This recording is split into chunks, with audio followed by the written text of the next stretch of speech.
ان الحمدللہ والصلاة والسلام علی اشرف الانبیاء والمرسلین صلی اللہ علیہ وآلہ وسلم وعلی آلہ واصحابہ اجمعین، آمین۔ السلام علیکم احباب زیوکار، میں ہوں سید محمد شاہ ثانی کاظمی، سجادہ نشین مرکزی دربار عالیہ کالوچک شریف۔ آج ہم ایک ایسی شخصیت کے پاس موجود ہیں جن نے اختلافی موضوعات پہ بہت زیادہ بات کی ہے۔ یوٹیوب کے اسکالر بھی انہیں کہا جاتا ہے، مختلف مکاتب فکر کے علماء ان سے اختلاف بھی کرتے ہیں۔ مجھے بھی ان کی جو نظریات ہیں ان سے شدید اختلاف ہے۔ ہم آج ان سے 1 to 1 کوسچن کریں گے، کیونکہ میرا تعلق تصوف سے ہے تو میں اپنا مقدمہ آج ان کے سامنے پیش کروں گا۔ السلام علیکم ورحمۃ اللہ صاحب۔ وعلیکم السلام ورحمۃ اللہ وبرکاتہ۔ ولا حول ولا قوۃ الا باللہ، اللہم صلی علی محمد وعلی آل محمد۔ سید صاحب، ہماری خوش نصیبی ہے کہ آپ نے بجائے یہ کہ ہمارے بارے میں کوئی ایسی رائے قائم کریں جو علماء کے اکسانے کے اوپر ہو، جو بھی آپ کی ریزرویشنز ہیں آپ ڈائریکٹلی آگے پوچھیں۔ یہ بڑی خوشی کی بات ہے کہ آپ نے جرأت دکھائی ہے، ایک گدی نشین ہوتے ہوئے بھی آپ نے اپنا موقف ہمارے سامنے رکھنے کی، اور ہمارا موقف قرآن و سنت کی دلائل کی روشنی میں آپ پوچھیں۔ انشاءاللہ ہم جہاں پر آپ کی بات ریزنیبل ہوگی ایکسیپٹ کریں گے، اور جہاں پر اختلاف ہوگا وہ آپ کو قرآن و سنت کی روشنی میں انشاءاللہ جی جزاک اللہ سر۔ اچھا سر، سب سے پہلے میرا آپ سے سوال ہے کہ صوفیاء نے، ہم نے شروع سے ہی سنا ہے اور ہندوستان کی تاریخ کی کتب اٹھا کر بھی آ کے دیکھیں تو یہاں پہ تبلیغ اسلام کے بارے میں صوفیاء کی کافی خدمات ہیں۔ میں نہیں کہتا وہ معصوم تھے، غلطیاں واقعتاً ہوئی ہیں، اور زیادہ تر جو غلطیاں آپ ہائی لائٹ کرتے ہیں وہ بعد میں آنے والے لوگوں نے ہائی لائٹ کی ہیں، انہوں کے معاملے میں ہوئی ہیں۔ تو صوفیاء کی کم سے کم اس معاملے میں تو آپ تعریف کر دیا کریں۔ جی بالکل تعریف کرتا ہوں۔ دیکھیں، اللہ تبارک و تعالیٰ جس سے چاہے دین کا کام لے لیتا ہے۔ ہم نے کسی ویڈیو کے اندر صوفیاء کی اس حوالے سے جو کنٹریبیوشن ہے اس کا انکار نہیں کیا۔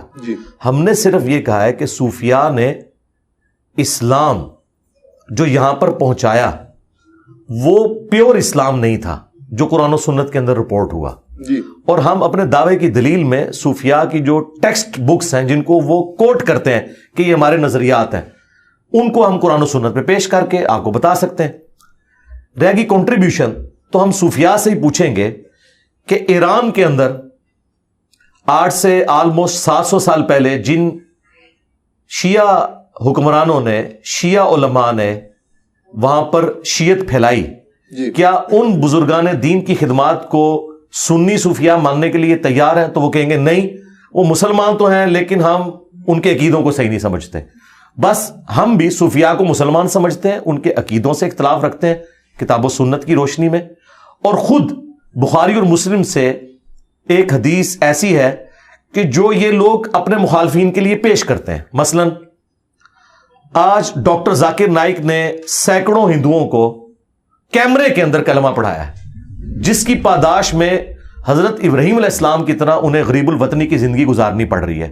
تو کیا بریلوی، دیوبندی علماء اور صوفیاء نے ڈاکٹر ذاکر نائک کو اللہ کا ولی مان لیا ہے کہ جس نے آج کے اس ماڈرن دور کے اندر سینکڑوں ہندوؤں کو کلمہ پڑھایا ہے؟ آپ کے تو پرانے بزرگ تھے، اس کی تو کوئی ویڈیو نہیں ہے، یہ تو ویڈیو بھی موجود ہے۔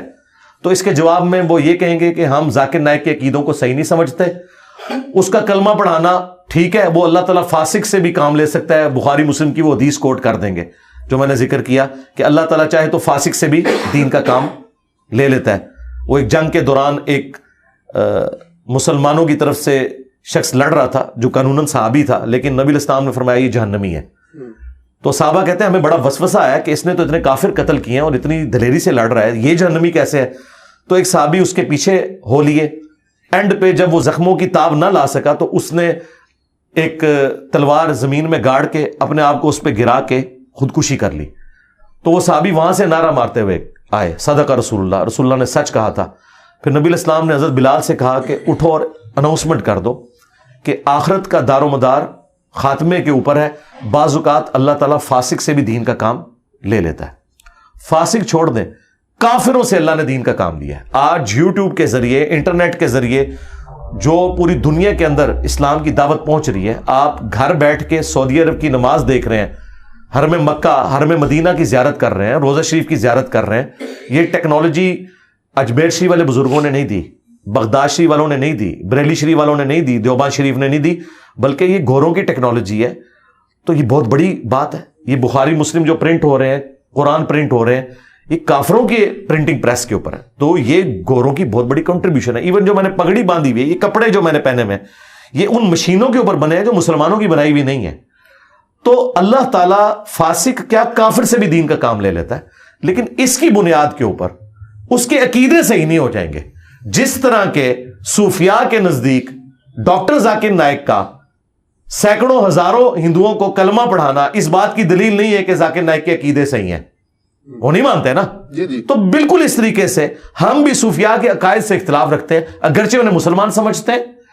ان کی غلطیاں قرآن و سنت کی روشنی میں ہائی لائٹ کریں گے, ان کی آخرت کا معاملہ اللہ کے سپرد کریں گے. یہ بات ٹھیک ہے. اچھا سر, آپ ہمارے اسلاف کو کبھی چشتی دجال کہتے ہیں, کبھی آپ اشرف علی دجال کہتے ہیں, کیونکہ میں دیوبند مکاتبہ فکر کے جو علماء ہیں میں ان کی بھی بڑی قدر کرتا ہوں. تو اتحاد امت کے ایک اعتراف سے میں بات کر رہا ہوں کہ آپ جب انہیں اشرف علی دجال کہیں گے, چشتی دجال کہیں گے, تو پھر اتحاد امت کی بات جو آپ کے منہ سے نکلتی ہے وہ تو بے معنی ہو جاتی ہے. دیکھیں, میں نے کسی ویڈیو میں اشرف علی دجال یا چشتی دجال کا لفظ یوز ہی نہیں کیا. یہ دجال کا لفظ میں نے غلام احمد قادیانی کے لیے یوز کیا. البتہ یہ ضرور ہے کہ میں نے یہ کہا کہ جس طرح غلام احمد قادیانی دجال نے ختم نبوت کے اوپر ڈاکہ مارا, اس طریقے سے جو بھی ختم نبوت کے اوپر ڈاکہ مارے اور اپنے نام کا کلمہ پڑھوائے, چشتی رسول اللہ کہہ کے یا اشرف علی رسول اللہ کو انڈورس کرے, وہ کس منہ سے ختم نبوت کے اوپر بات کر سکتے ہیں. یہ میں نے بات کی. اب رہ گیا دجال, تو ہم یہاں سے شروع کر لیتے ہیں.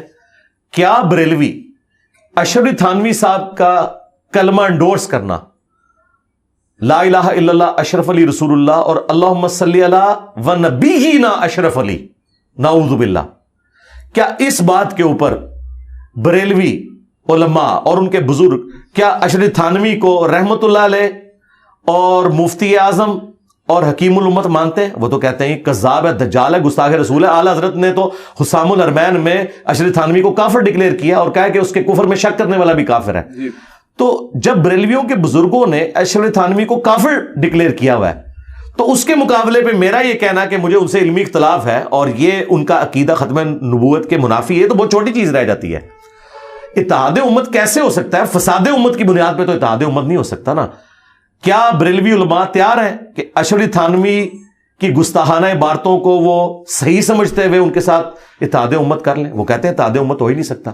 اسی طریقے سے دیوبندی بھی بریلویوں کے ساتھ کبھی بھی اتحاد امت نہیں کر سکتے, کیونکہ المحند علی المفند میں ان کے بزرگوں نے انہیں شیطانی لشکر کہا ہوا ہے. میں اتحاد امت کی جو بات کرتا ہوں نا, یہ بالکل ڈیفرنٹ ہے. ہمارے نزدیک اتحاد امت یہ ہے کہ اپنے اپنے بزرگوں کو چھوڑ دو, اس شخص کے ساتھ اپنی نسبت جوڑو جس کی قبر مدینے میں ہے صلی اللہ علیہ وآلہ وسلم. اگر بزرگ بھی پکڑ کے رکھو گے اور پیرلل میں کہو گے ہم قرآن و سنت کو بھی مانے, تو یا بزرگ بچا لو یا قرآن و سنت بچا لو. یہ ہو نہیں سکتا کہ اسلام کی بنیاد جس کلمے کے اوپر ہے اس کلمے کے اوپر کوئی ڈاکہ مارے اور ہم کہیں کہ ٹھیک ہے وہ تصوف کی معرفت کی باتیں ہیں, چشتی رسول اللہ یا سبحانی ما اعظم شأنی یا لوائی اعظم من لوائی محمد, میرا جھنڈا محمد کے جھنڈے سے بڑا ہوگا. آپ یہ عقیدہ رکھیں, آپ کے تو نقشبند سلسلے کے بزرگ ہیں وہ بایزید بستامی, آپ کے ہم یہ عقیدہ بھی رکھیں اور پیرلل میں آپ ہمارے ساتھ اتحاد امت کریں. اتحاد امت تو ہوگا, امت کس کی ہے؟ بایزید کی, اشرف علی تھانوی کی یا محمد رسول اللہ کی؟ پہلے تو یہ ڈیسائیڈ کریں. اتحاد امت محمدیہ کی بات ہو رہی ہے, اتحاد امت دیوبندیہ, اتحاد امت نقشبندیہ, اتحاد امت بریلویہ, اتحاد امت قادریہ کی بات تو نہیں ہو رہی نا. امت تو اس شخص کی ہے جس کی قبر مدینے میں ہے, جو شخص اس کے ساتھ غداری کرے, ٹھیک ہے, اس کی عظمت اپنے کھاتے میں ڈلوائے, تو ہم اس کے ساتھ کیسے اتحاد کریں؟ ہمارا جھگڑا یہ ہے کہ ان بزرگوں کی کتابوں میں گستاخانہ عبارتیں اور ان کے ماننے والے ان گستاخیوں کو اون کرتے ہیں اور وہ کہتے ہیں ٹھیک لکھے, آپ کو سمجھ نہیں آئی. ہم کہتے ہیں آپ ہمیں نہ سمجھائیں, اپنی پبلک کو جسٹیفائی کریں. میرے سے پہلے کیا بریلویوں نے کبھی کہا تھا کہ چشتی رسول اللہ والی کتاب بدل گئی ہے؟ چند سال پہلے ان کے مفتی مناظرے میں ڈیفینڈ کر رہے ہیں اسے, اور ڈیفینڈ اس لیے کر رہے ہیں کہ اعلیٰ حضرت نے فتاوی رضویہ کے اندر سبع سنابل کی تعریف کی ہے اور کہا ہے کہ یہ رسول اللہ کی بارگاہ میں مقبول کتاب ہے, اور اس کے اندر بھی چشتی رسول اللہ لکھا ہوا ہے. اگر اعلیٰ حضرت کو پتا تھا کہ اس کتاب میں چشتی رسول اللہ لکھا ہے اور اس کے باوجود انہوں نے کہا یہ نبی الاسلام کی بارگاہ میں مقبول ہے, تو اعلیٰ حضرت تو فارغ ہو گئے. اور اگر ان کو نہیں پتا تھا تو رسول اللہ پہ جھوٹ باندھ دیا. اور یہ بھی نہیں کہ یہ اعلیٰ حضرت کے بعد ایڈ ہوا ہے. ہمارے پاس فارسی کے کلمی نسخے اعلیٰ حضرت کے زمانے کے پرنٹڈ موجود ہیں, ان میں چشتی رسول اللہ موجود ہے. اصل بات یہ ہے کہ ان کو پتہ ہی نہیں تھا. کوئی اللہ تعالیٰ ان کے اوپر بندہ مسلط کر دے گا کہ وہ اعلیٰ حضرت کے مشن کو لے کے آگے چلے گا. اعلیٰ حضرت نے تو صرف دیوبندیوں کے بابوں کو پکڑا, اور یہ کہتے ہیں نا کہ جی انجینئر صاحب ڈھونڈ ڈھونڈ کے جو ہے وہ گند پہ بیٹھتے ہیں جیسے کوئی مکھی بیٹھتی ہے. تو اعلیٰ حضرت نے بھی اشرف تھانوی کی سینکڑوں کتابوں میں سے ایک حفظ الایمان میں سے عبارت نکالی ہے نا. باقی کتابیں کیوں نہیں؟ وہ کہتے ہیں فارغ باقی کتابیں. جی جی ہاں کہتے ہیں نا. تو تھوڑے بابے نہیں فارغ کہتے ہیں جی ایک چھوٹی سی بھی گستاخی ہو جائے تو بندہ فارغ ہو جاتا ہے. آپ نقشبند سلسلے سے آپ کے سب سے ڈومیننٹ بزرگ جو ہیں شیخ احمد سرندی ہیں, انہوں نے اپنے ملفوظات کے اندر لکھا ہے کہ میں 1000 سال کا مجدد ہوں. ہم نے ان سے پوچھا ہے کوئی ضعیف حدیث بتا دو. حدیث تو ابو داؤد اور حاکم میں ہے 100 سال کے مجدد کی. یہ اس نے کہاں سے اپنے آپ کو خود ڈکلیئر کر دیا مجدد اور 1000 سال کا. اور پلس اس نے کہا ہے کہ مجھے جتنی شانیں ملی ہیں میں اللہ سے امید کرتا ہوں اس کا کچھ حصہ امام مہدی کو بھی مل جائے گا. وہ اپنے آپ کو امام مہدی تو بڑا سمجھتا ہے. اندازہ کرو, مہدی کی تعریف میں تو ابو داؤد میں مسند احمد میں حدیثیں ہیں, اور تو کہہ رہا ہے کہ مجھے جو کچھ ملا ہے اس کا کچھ حصہ مہدی کو بھی ملے گا.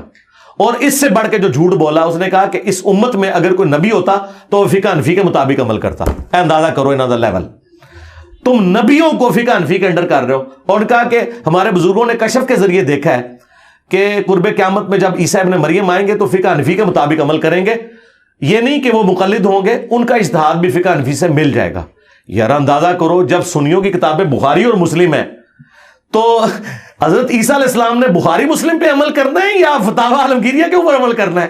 مسلم شریف میں تو موجود ہے کہ عیسیٰ ابن مریم تم میں آئیں گے اور تمہیں اللہ کی کتاب اور اس کے نبی کی سنت کے مطابق چلائیں گے. تو اللہ کے نبی کی کتاب تو قرآن ہے اور اس کی سنت بخاری مسلم ہے.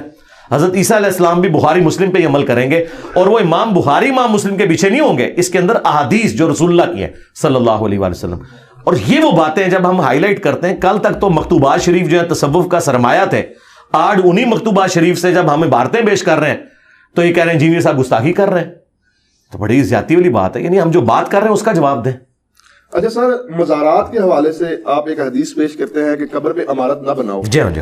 تو اگر قبر کچی ہو تو جو مزار بنایا گیا وہ تو زائرین کے بیٹھنے کے لیے بنایا گیا, کہ وہ بارش میں اگر آندھی میں کہیں آتے ہیں احصال ثواب کی نیت سے, تو اس میں کیا حرج ہے؟ اس میں حرج یہ ہے کہ نبی علیہ السلام کی 3 بیٹیاں جوان شادی شدہ حضور کی زندگی میں فوت ہوئی ہیں. آپ نے اپنے مبارک ہاتھوں سے دفنایا. دنیا کا کون سا بابے کا مزار ہے جو سیدہ زینب, سیدہ ام کلثوم, سیدہ رقیہ کے مزارات کا مقابلہ کر سکے؟ مجھے بتائیں. نبی علیہ السلام نے کوئی اس کے اوپر قبہ نہیں تعمیر کروایا کہ لوگ آ کے میری بیٹیوں کے مزار کے اوپر بیٹھے. اس کے بعد سیدہ فاطمہ جب فوت ہوئی تو کیا مولا علی علیہ السلام نے ان کا کوئی مزار بنوایا تھا؟ یہ جو مزارات سعودی حکومت نے گرائے ہیں نا, یہ مزارات نبی علیہ السلام کی وفات کے 650 سال بعد بنائے گئے تھے. جو مزار حضور کے 650 سال بعد بنے, ٹھیک ہے, اور اس کے 400 سال بعد انہیں گرا دیا جائے تو مزار شہید کہاں سے ہوئے؟ جو خود جس کو کہنا چاہیے حلال ہی نہیں تھے بننے میں, وہ شہید کہاں سے ہوئے؟ اگر حلال ہوتے تو صحابہ کرام بناتے, مولا علی بنا دیتے مزار نبی علیہ السلام کا, گنبد لا کے رکھ دیتے. نہیں, ایسا نہیں ہوا. تو نبی علیہ السلام ہمارے لیے رول ماڈل ہے نا. تو یہ جو کہتے ہیں زائرین کے لیے کرتے ہیں, اسلام کوئی مطلوب ہی نہیں ہے. اسلام میں تو یہ ہے کہ قبروں پہ جا کے آخرت کی یاد آئے, وہ کچی قبروں کو دیکھیں, اللہ کے حضور ان کے لیے دعا کریں. مسلم شریف میں حدیث ہے, میں تمہیں حکم دیتا ہوں قبروں پہ جاؤ تاکہ آخرت کی یاد آئے. بس یہ مقصد تھا. مزارات پہ جانا تو کوئی مقصد نہیں تھا. اور پھر مجھے بتائیں, جو مزارات رسول اللہ کی مخالفت میں بنائے گئے ہیں, مسلم شریف میں حدیث ہے تو میں منع کرتا ہوں قبروں کو پکا مت کرنا, ان پہ عمارت مت بنانا. آپ کیا نبی کے ساتھ ٹکر لیں گے کہ یا رسول اللہ تو نہیں پتا, تسی منع تے کیتا سی لیکن زائرین واسطے ضرورت تھی. مجھے بتائیں, اللہ کے نبی علیہ السلام امت کے حق میں جو ضرورت تھی کیا وہ بتا کے نہیں گئے امت کو؟ اگر اس کی الٹ بات کی ہو تو پھر تو آپ کے لیے لمحہ فکری ہے کہ آپ کس نبی کو مان رہے ہیں. بھائی ہمارے نبی وہ ہیں جن کے والد کا نام عبداللہ تھا, ان کی والدہ کا نام آمنہ تھا, ان کی قبر مدینہ شریف میں ہے. تسی کہڑے نبی نو مانتے ہو؟ اپنا ذرا تعارف کرواؤ. جدھا لوکی کلمہ پڑھتے ہو محمد اور ہاں, تو تسی دسو کیڑے محمد نو مانتے ہو؟ اس محمد کو کہ جس کی کتاب قرآن ہے اور اس کے ماننے والوں نے بخاری مسلم لکھ کے ان کی سنتیں امت تک پہنچائیں, یا کسی اور محمد کو مانتے ہیں؟ پہلے تو ہم یہ کلیئر کریں گے کہ آپ کس محمد کو مانتے ہیں صلی اللہ علیہ وآلہ وسلم. اچھا سر, اگر میں یہ کہتا ہوں دعا میں کہ اے اللہ میرے اعمال اس قابل نہیں کہ میں تیرے سامنے بطور وسیلہ پیش کر سکوں، میرے پاس ایک نسبت ہے کہ میں تیرے نبی کا امتی ہوں، اگر یہ نسبت پیش کر کے میں اللہ سے حاجت پیش کرتا ہوں تو پھر یہ کیسے مسئلہ استعانت کے حرام ہوا یا کیسے شرک ہوا؟ نہیں، استعانت اور شرک نہیں ہے یہ، اس کو تو ہم کوئی شرک نہیں کہتے. استعانت تو یہ نہیں، وسیلہ بالکل ڈیفرنٹ چیز ہے جی. پہلی بات یہ ذہن میں رکھیں، اردو زبان ہم سب کو آتی ہے جی. ایک بندہ کہتا ہے یا علی مدد، جی وہ تو ڈائریکٹ حضرت علی کو پکار رہا ہے. اور ایک بندہ کہتا ہے کہ اے اللہ حضرت علی تیرے مقبول بندے تھے، جو تو حضرت علی سے محبت رکھتا ہے اس محبت کا وسیلہ میں تجھے پیش کرتا ہوں جی. میرا فلاں کام کر دے. تو اس کو کون غلط کہتا ہے؟ جی ٹھیک. یہ تو اللہ کی صفت ہے. آپ یہ بھی کہیں کہ اے اللہ جو تجھے تیرے نبی سے، ان کے اہل البیت سے، ان کے صحابہ سے محبت ہے، یہ اللہ کی صفت ہے محبت کرنا، اس تیری صفت کا وسیلہ میں تجھے پیش کرتا ہوں تو آپ کریں. قرآن میں آیا وَلِلَّهِ الْأَسْمَاءُ الْحُسْنَى فَادْعُوهُ بِهَا، اللہ کے لیے اچھے نام ہیں، اس کے ناموں کے ذریعے. تو یہ اللہ کی ایک صفت ہے کہ وہ اپنے پیغمبروں سے محبت کرتا ہے، ان کے اہل البیت سے محبت کرتا ہے. لیکن ان ہستیوں کو آپ نہ پکاریں، وہ ایاک نعبد و ایاک نستعین کی وائلیشن ہے. ظاہری مدد تو آپ کسی سے بھی لے سکتے ہیں. یہ لوگ کہتے ہیں جی حضور نے مولا علی کو مدد کے لیے پکارا تھا. بھائی مولا علی زندہ تھے تو انہی کو پکارنا تھا. ہونا تو چاہیے تھا حضور امیر حمزہ کو قبر سے نکالتے، زندہ کر کے تو ساتھ لے کے آتے خیبر کے موقع پہ، پھر ہم آپ کی بات مانتے. کیونکہ آرمی چیف تو امیر حمزہ تھے، حضرت علی تو بعد میں آیا نا مین سٹریم کے اندر. پہلے بھی ٹاپ میں تو تھے لیکن مین ٹاپ کے اوپر امیر حمزہ تھے. آرمی چیف تو وہ تھے نا بدر میں بھی احد میں بھی. تو حضور ان کو قبر سے نکال کے کیوں نہیں لیا؟ اس لیے کہ جو دنیا سے چلا گیا. تو مولا علی آج دنیا میں موجود ہوں تو ہم اپنے مسائل کا حل انہی سے جا کے دعائیں کروائیں گے. اور اس کے ثبوت میں وہ بخاری کی حدیث ہے 1010، یہ حضرت عمر کا عقیدہ ہے. انا کننا نتوسل الیک بنبینا، اے اللہ پہلے ہم تیرے نبی کے وسیلے سے تیری طرف متوجہ ہوتے تھے، اب ہم تیرے نبی کے چچا کو لے کے آئے، ان کی دعا کی برکت سے بارش نازل فرما. حضرت عمر قبر رسول سے جا کے کیوں نہیں مانگ رہے؟ حضور کے چچا کو لائے ہیں اور ان سے دعا کروائیے. تو نیک بندوں سے آپ دعائیں کروائیں، ان نیک بندوں سے جو اللہ کی عبادت کرتے ہیں، جو اپنی عبادت کرواتے ہیں، ان نیک بندوں سے نہیں. ہم ان کو نیک نہیں مانتے. تو وسیلہ اور توسل بالکل الگ چیز ہے. آپ نیک اعمال کا وسیلہ پیش کریں، آپ اللہ کے اسماء کا وسیلہ پیش کریں، اللہ کی جو اپنے پیغمبروں سے محبت ہے، اہل البیت سے محبت ہے، اس کا وسیلہ پیش کریں. یہ وہ سارے ہیں جو بخاری مسلم سے ثابت ہیں. لیکن ونس آپ کسی بابے کو ڈائریکٹ پکاریں گے اور پھر آپ کہیں گے نہیں میں جو اس کو پکار رہا ہوں اس کا مطلب یہ ہے کہ اے اللہ فلاں بابے کو میری خبر کر دے، وہ قبر میں بیٹھ کے میرے لیے دعا کرے گا اور تو دعا قبول. یار اتنی لمبی ایکویشن کہیں قرآن حدیث میں لکھی ہوئی ہے. قرآن میں انبیاء کی دعائیں رپورٹ ہوئی ہیں، کوئی ایک دعا بتائیں. اس کے الٹ ملتا ہے وَإِذَا سَأَلَكَ عِبَادِي عَنِّي فَإِنِّي قَرِيبٌ أُجِيبُ الدَّعْوَةَ الدَّاعِ إِذَا دَعَانِ. اے میرے نبی جب میرے بندے آپ سے میرے بارے میں پوچھیں نا تو مجھے بتائیں اللہ کا تعارف جو ہے بابا کروائے گا یا اللہ کا نبی کروائے گا؟ صحابہ کرام جب پوچھتے تھے تو کہا گیا کہ فرماؤ کہ میں ہر بندے کے بالکل قریب ہوں، ہر پکارنے والے کی پکار کو سنتا ہوں. وہاں تو کوئی وسیلہ واسطہ نہیں ڈالا بیچ میں. وسیلہ واسطے اس طرح کے جو میں نے جس طریقے سے بتایا یہ جواز کی حد تک ہے، باقی اللہ اور بندے کا کوئی پروٹوکول نہیں ہے. ڈائریکٹ آپ اللہ سے مانگے ادعونی استجب لکم. البتہ پروٹوکول یہ ہے کہ آپ نے حمد اور دروشی پڑھنا ہے، وہ ترمذی میں حدیث ہے، وہ ایک سلیقہ ہے دعا کا. نماز میں بھی ہم تشہد میں پہلے سلام عرض کرتے ہیں، پھر دروشی، پھر دعائیں مانگتے ہیں. یہ ایک سلیقہ ہے دعا کرنے کا، لیکن مانگنا آپ نے اللہ سے. ایون نہج البلاغہ میں مولا علی علیہ السلام کا خطبہ، میں حیران ہوں کہ شیعہ نے اتنا بڑا خطبہ اوور لک کیا ہوا ہے جس میں حضرت علی اپنے بیٹے کو کہتے ہیں کہ تم اس کی اولاد ہو جس نے ان قریب مر کے مٹی ہو جانا ہے، دنیا سے چلے جانا ہے، جس کو فنا ہے تو تم مجھ سے امید نہ وابستہ کرو، اس اللہ سے کرو جسے کبھی فنا نہیں ہے. اور بیٹا حسن یاد رکھنا اللہ کی بارگاہ وہ دربار ہے جس نے اپنا کوئی دربان بھی نہیں رکھا ہوا، تم ڈائریکٹ اس سے مانگو. مولا علی تو حسن کو نہیں کہہ رہے کہ منو وچ پا، تو منو دسو جنہوں نے اہل البیت نو وچ پایا ہوا ہے، نبیوں نو وچ پایا ہوا ہے. اے مولا علی دے شیعہ نے یا بنو امیہ دے شیعہ نے؟ مولا علی تو حسن کو کہہ رہے کہ منو نہ وچ پائی میں تو مر جانا ہی. او زندہ ہی وہ دے کول منگی اور اس کا کوئی دربان بھی نہیں کہ اس نے کوئی پہرے دار مقرر کیا ہے کہ اجازت لے کے اینو وچ پاؤ گے تو سنے گا، ویسے نہیں سنے گا. انہیں کا کوئی پروٹوکول نہیں، ڈائریکٹ اللہ سے مانگ. اہل البیت کی جتنی دعائیں شیعہ کے ہاں ملتی ہیں یا قرآن میں جو انبیاء کی دعائیں ہیں یا اہل سنت کے ہاں نبی الاسلام کی دعائیں ہیں، کسی میں کوئی واسطے وسیلے نہیں ہیں. یہ سب فراڈ بنایا ہوا ہے انہوں نے. ٹھیک ہو گیا. اچھا سر، آپ نہیں سمجھتے کہ اگر آپ کی تھوڑی سی زبان میٹھی ہو تو تمام مکاتب فکر کے علماء میں سے کچھ نہ کچھ آپ کے ساتھ کوئی معاملات طے ہو جائیں، کوئی نہ کوئی بہتر؟ نہیں ہو سکتے، بالکل نہیں ہو سکتے. اس کی وجہ یہ ہے میٹھی زبان کر کے بھی میں نے یہی کہنا ہے کہ چشتی رسول اللہ غلط ہے. چلے میں کہہ دیتا ہوں بھائیو، چشتی رسول اللہ کو نہ مانو،